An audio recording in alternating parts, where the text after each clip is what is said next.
Welcome back to our channel that is Tesla science academy by Dolly. कैसे हो बच्चों?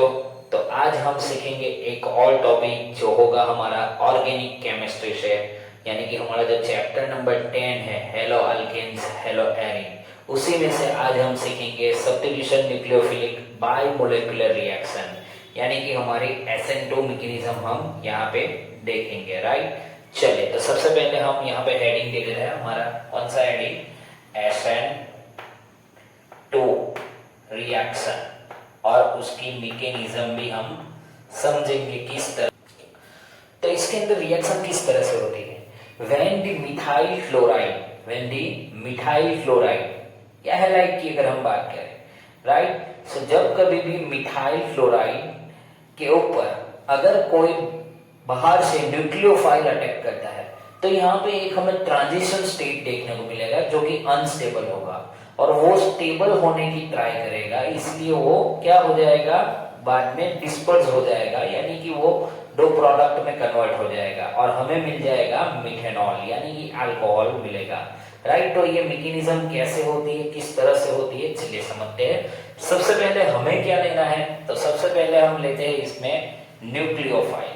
Right, क्या लेते हैं? न्यूक्लियोफाइल, और हमारे पास है hydrogen hydrogen and hydrogen, and X की जगह हम यहाँ पे Cl लिखेंगे। Right, so during this reaction both reactants are taken part in this reaction. That means this reaction is depending upon the both reactant concentration.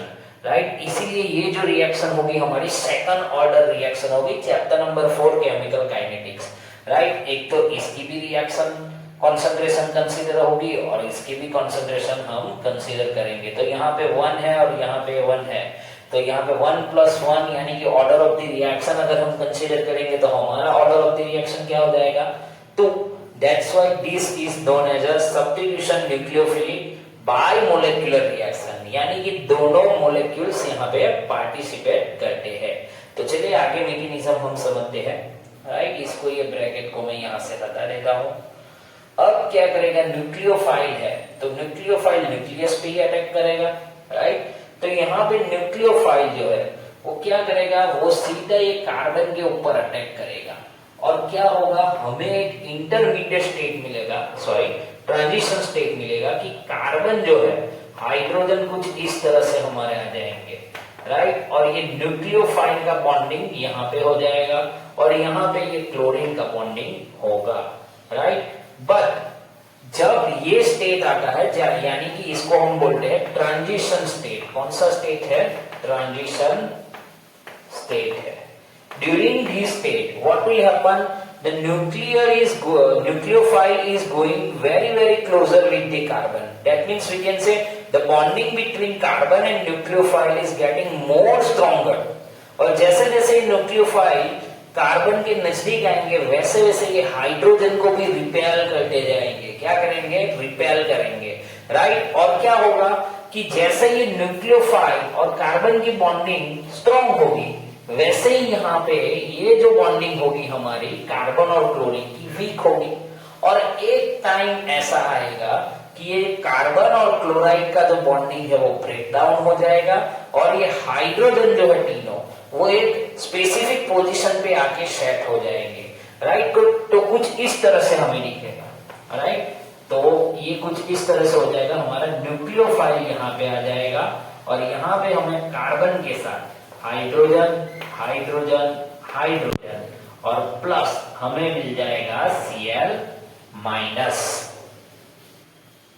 तो जैसा कि अभी बारिश की सीजन चल रही है तो आपको पता है कि अगर हमने कुछ इस तरह से अगर अम्ब्रेला पकड़ा हुआ है, सपोज मान लेते हैं कि ये है हमारी एक अम्ब्रेला, कुछ इस तरह से है, लेकिन यहाँ पे क्या होता है कि न्यूक्लियोफाइल जैसे कार्बन के ऊपर अटैक करता है तो न्यूक्लियोफाइल और कार्बन का बॉन्ड स्ट्रॉन्गर हो जाता है, उसकी वजह से ये न्यूक्लियोफाइल का रिपल्सन ये हाइड्रोजन पे हमें देखने को मिलता है, और उसकी वजह से क्या हो रहा है? देखो हमारी अम्ब्रेला अभी उल्टी हो गई, यानी कि एक हवा का झोंका आया और हमारी अम्ब्रेला को बिगाड़ के चला गया। यानी कि आप यहाँ पे देख सकते हो कि पहले कुछ इस तरह से था, अब ये इनसाइड आउट जैसे हमारी अम्ब्रेला हो जाते हैं उस तरह से हो गए।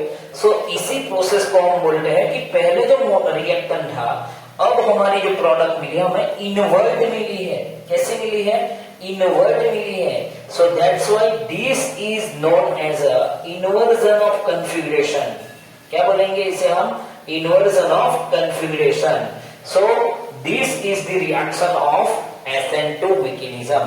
तो बच्चों आपको मैकेनिज्म पता चल गई होगी। चलिए अब बात करते हैं यहाँ पे ये जो हमारा ट्रांजिशन स्टेट है वो अनस्टेबल क्यों है, right? Transition state is unstable because as we know that the carbon has 4 valency and here as you can see carbon has 5 valency, number 1 2 3 4 and 5. So that is not stable. So we can say transition state is highly unstable.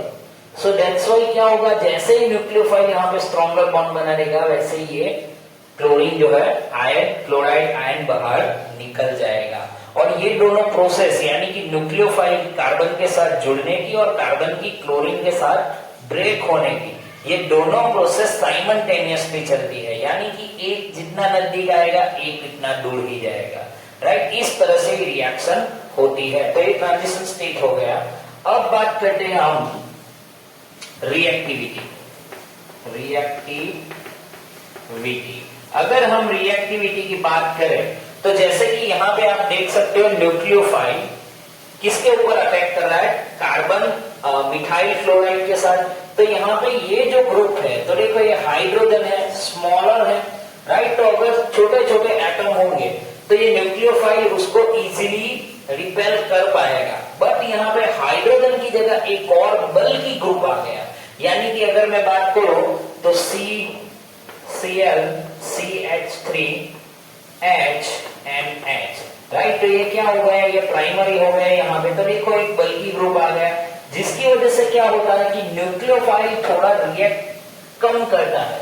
इसीलिए अगर इसका reactivity rate अगर हम देखें तो secondary की अगर बात करेंगे तो सेकेंडरी कैसे बनेगा? CH3 H and CH3, right? ये हो गया हमारा सेकेंडरी।